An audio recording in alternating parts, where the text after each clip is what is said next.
یہ بڑی سخت وعید ہے.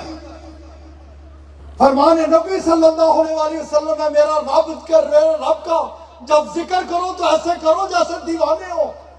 اور آپ جانتے ہیں ایسے لوگوں کو بھی. آپ فرماتے ہیں کئی مقامات پر کوئی تجھے دیکھ کے ہنسے گا, اس وقت اس کی ہنسی کی فکر نہیں کرنا. حدیث مبارک ہے. آپ فرماتے ہیں میرے رب کا تیرے سے وعدہ ہے.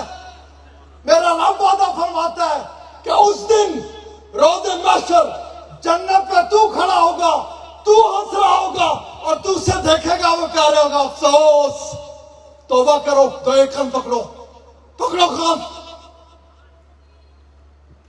ادھر غفلت سے دکھایا جاتا ہے. یہ ذکر اس لیے کرایا جاتا ہے کہ ادھر محفل میں بیٹھے ہو کچھ سیکھ کے نکلو.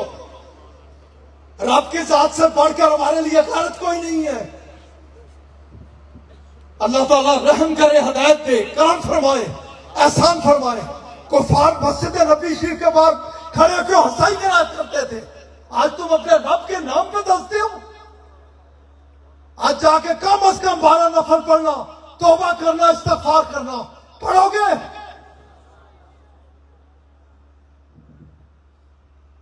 کرے ایک دفعہ ذکر, میں دعا کی طرف چلوں.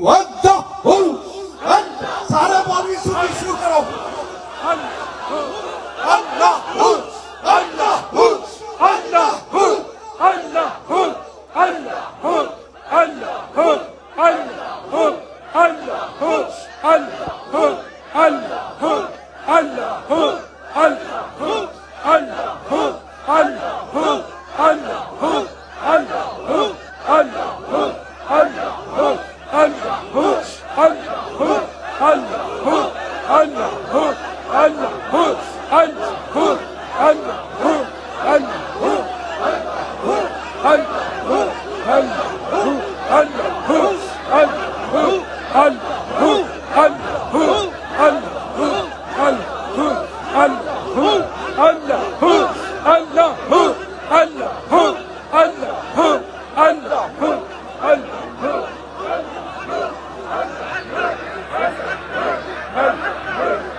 سلام کے لیے کھڑے ہو جائیے. بیٹا پیار کرتا ہوں آپ سے, سب کچھ بھول بھال کے توجہ آپ کی طرف چلی گئی. اللہ تعالیٰ اس محفل سے اٹھنے کے بعد آپ کو سب سے بڑا ذاکر بنا ڈالے, سب سے زیادہ ذکر کرنے والے آپ بھی بن جائیں, سب سے زیادہ اس کا قرب حاصل کرنے والے آپ بھی بن جائیں, سب سے زیادہ اپنی رحمتوں کے دروازے کو آپ کے اوپر ہی کھول ڈالے. کیونکہ یقینی طور پہ اس نے اتنے ہزاروں لوگوں میں میری نگاہ آپ کے اوپر ڈالی کہ آپ ذکر میں نہیں ہیں, سب اس کا کر رہے ہیں, آپ کیوں نہیں کر رہے. انشاءاللہ آپ ایسا کریں گے کہ لوگ دیکھیں گے. سلام علیکہ یا رسول, سلام علیکہ یا حبیب, سلام علیکہ یا حبیب, سلام علیکہ صلوات اللہ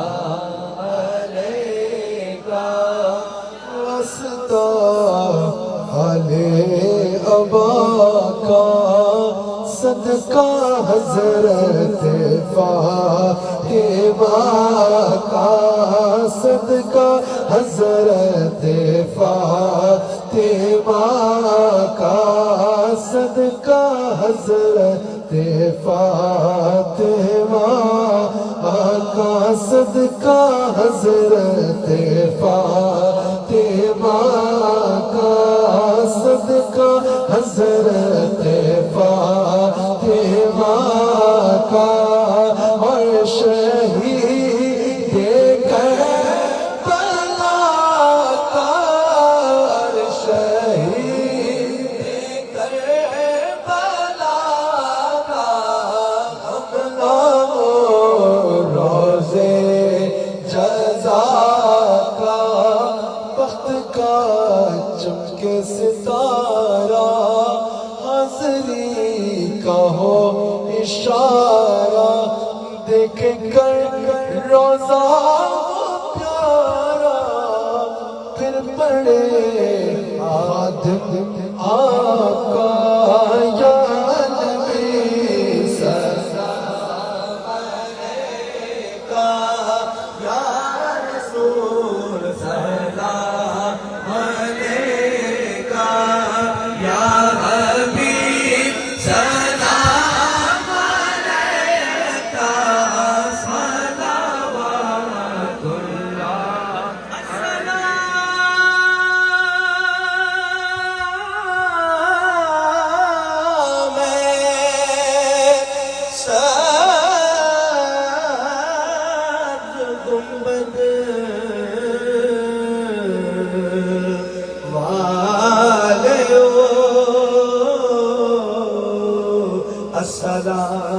میں خالی نہ موڑن والے ہو یا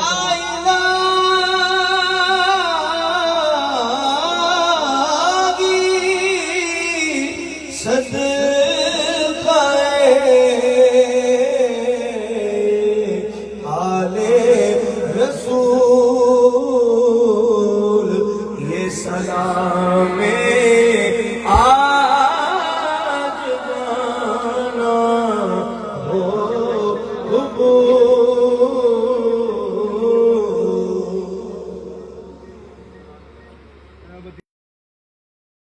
مدینہ پاک کے خوش نصیبوں خوش رہو